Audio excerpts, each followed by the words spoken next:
Close your eyes for a moment and imagine the scent of a late August afternoon in a garden that has seen generations come and go.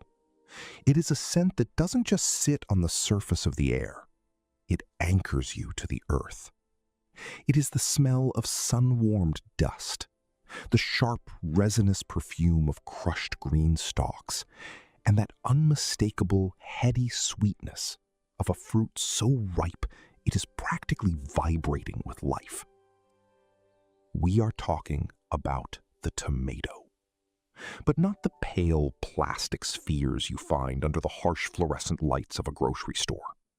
No, we are speaking of the true Lycopersicon esculentum, the wolf peach, the heart of the summer garden, the vessel of pure solar energy. This is a story of a fruit that was once feared as a poison, revered as an aphrodisiac, and eventually cherished as the very soul of the kitchen.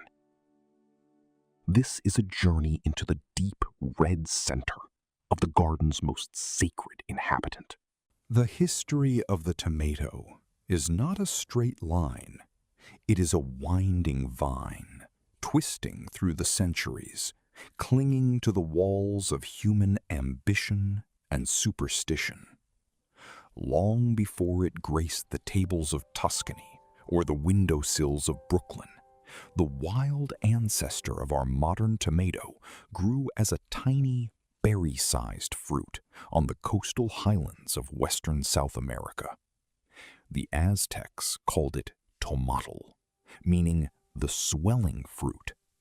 To them, it was a gift of the earth, a source of moisture and vitality. But when the Spanish conquistadors brought these seeds back to Europe in the 16th century, the Old World didn't know what to make of this strange, glowing orb. Because the tomato is a member of the Solanaceae family, the nightshades, it shared a chilling resemblance to belladonna and mandrake. For nearly 200 years, the tomato was a forbidden fruit in the minds of many Europeans. They called it the poison apple, believing that its acidic juice could leach lead from the pewter plates of the wealthy, leading to sickness and death. It was grown only as an ornamental curiosity, a beautiful but deadly decoration in the gardens of the elite, its vines climbing up trellises like silent green phantoms. Imagine a small village in the south of France in the late 1700s.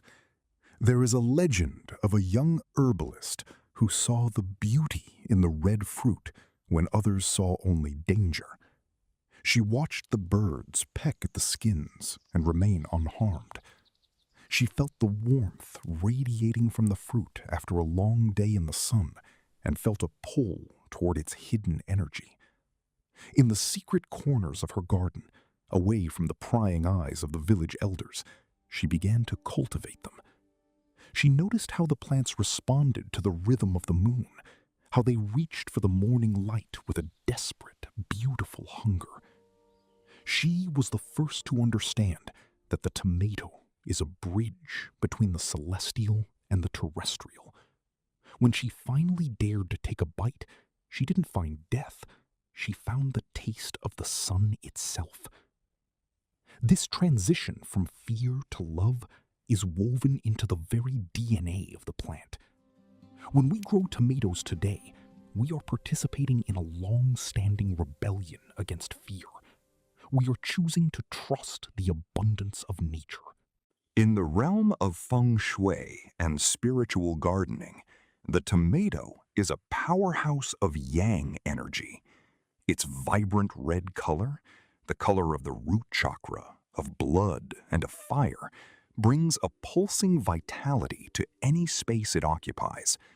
If your garden or your life feels stagnant, if the qi or life force is moving too slowly, the presence of a fruiting tomato plant acts as a spiritual accelerator. The plant grows with an almost aggressive enthusiasm, its serrated leaves reaching out like hands to capture every stray photon of light.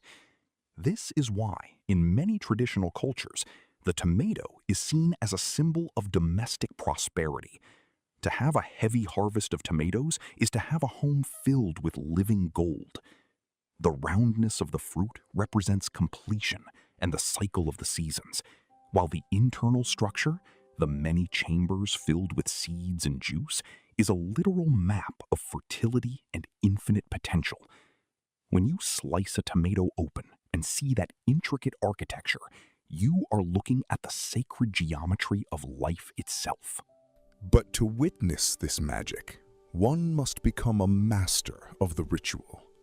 Growing a tomato is not a passive act. It is a deep, ongoing conversation between the gardener and the plant. It begins with the seed, a tiny, fuzzy speck that holds the blueprint for a 6-foot giant.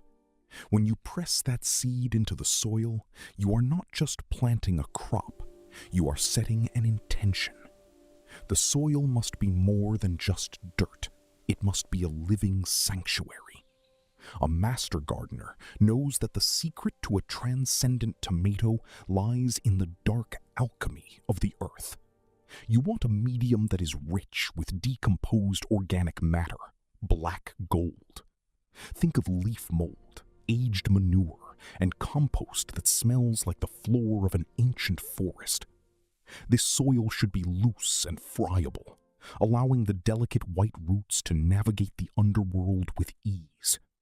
92% of the success of your harvest is decided in the first few inches of soil. Watering the tomato is where many lose their way, for the tomato demands a discipline of consistency. You must think of the water as a carrier of information. If you water sporadically, heavy flooding followed by parched droughts, the fruit will literally crack under the pressure of its own growth, unable to handle the sudden influx of life. The ritual of watering should happen at the break of dawn, when the earth is still cool and the air is quiet. Direct the stream of water to the base of the plant, never wetting the leaves. The leaves are the plant's solar panels. They do not like to be damp, for moisture invites the shadow spirits of blight and fungus. As the water sinks into the earth, imagine it traveling down to the deepest roots, carrying the nutrients upward through the stem like a slow, steady pulse. Then there is the matter of the suckers, those small, ambitious shoots that emerge in the axils between the main stem and the branches. In the philosophy of the spiritual gardener, these suckers are like distracting thoughts. If you let them all grow, the plant's energy becomes scattered. It produces a lush green jungle of foliage, but forgets its true purpose, the fruit. By gently pinching these suckers off with your thumb and forefinger, you are teaching the plant focus. You are directing its chi toward the development of those heavy, glowing clusters. It is a lesson in minimalism, stripping away the unnecessary to allow the essential to flourish. As you do this, you might smell that intoxicating green scent on your fingers. That is the plant's signature, a pheromone of growth and protection. As the weeks pass, and the small yellow flowers, shaped like tiny stars, begin to fade, the miracle of the fruit begins. This is the moment of the great transformation. The tomato is a heavy feeder, a hungry guest at the table of the earth. During this time, the spiritual bridge between the air and the fruit becomes crucial. The tomato breathes in the carbon of our world, and through the alchemy of photosynthesis, turns it into sugars and lycopene. To support this, many old-world masters use a secret tea made from comfrey or seaweed, a liquid tonic that provides the trace minerals, the stardust, required for deep flavor. A tomato grown without these minerals may look perfect, but it will be a hollow vessel, lacking the soul-stirring depth of flavor that defines a true heirloom. We must speak of the light. The tomato is a creature of the sun. It requires at least 8 hours of direct, unadulterated sunlight to reach its peak. In the language of energy, the tomato is a sun catcher. It stores the heat of the day within its skin. If you have ever picked a tomato that has been basking in the afternoon sun and held it in your hand, you know it feels like a warm heart beating. This stored heat is what allows the complex volatile compounds to develop, those aromatic notes of earth, smoke, and honey that make the first bite of a homegrown tomato a religious experience. When the fruit begins to turn from green to that pale breaker stage of orange-pink, the plant is signaling that the harvest is near. But patience is the gardener's greatest virtue. The final 48 hours on the vine are when the sugars peak, when the acid and sweetness find their perfect, trembling balance. The cultural journey of the tomato reaches its zenith in the traditions of the Mediterranean, where the salsa di pomodoro is more than a recipe. It is a communal rite. In small villages in Italy, the harvest is a time of intense labor and intense joy. Families gather to boil the fruit in massive cauldrons, the steam rising into the evening air like a red mist. They are bottling the summer, capturing the light so that it may sustain them through the dark, cold months of winter. This is the spiritual bridge, the understanding that we are part of a cycle. The tomato we eat today gives us the energy to plant the seeds of tomorrow.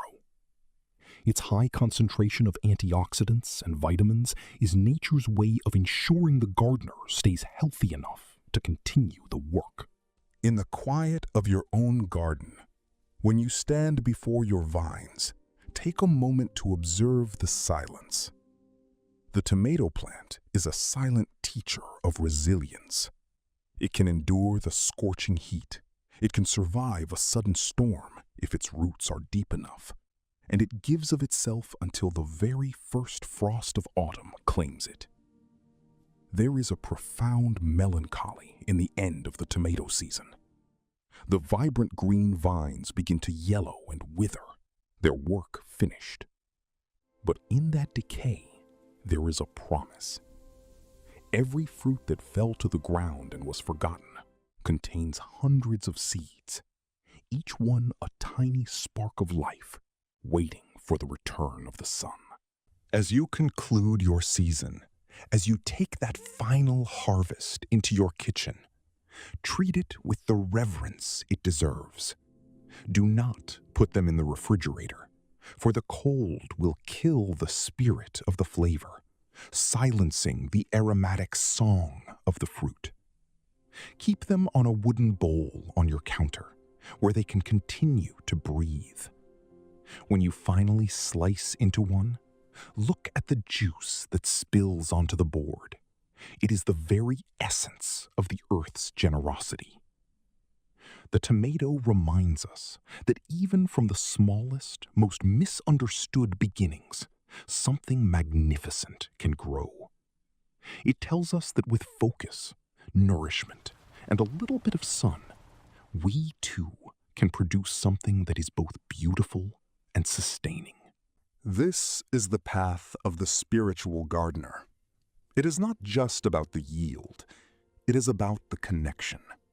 It is about standing in the dirt and realizing that you are not separate from the plants you tend. You are part of the same breathing, pulsing world. The tomato is your companion on this journey, a red-faced friend who invites you to slow down, to breathe deeply, and to taste the brilliance of being alive. So, next time you see a tomato vine, don't just see a plant. See a history of survival, a vessel of solar energy, and a reminder that the most profound miracles are often growing right at our feet, waiting for us to notice them. Let the tomato be your guide to a life that is ripe, full, and overflowing with the sweetness of the sun. Even in the busiest of lives, there is always room for a single pot, a bit of soil, and the courage to grow your own piece of paradise. The garden is waiting, and the wolf peach is ready to share its secrets with those who are willing to listen. Remember, every seed is a dream, and every harvest is a dream realized. Walk slowly, breathe the scent of the green leaves, and let the garden heal your soul. This is the art of the plant, the wisdom of the earth, and the eternal dance of the red fruit.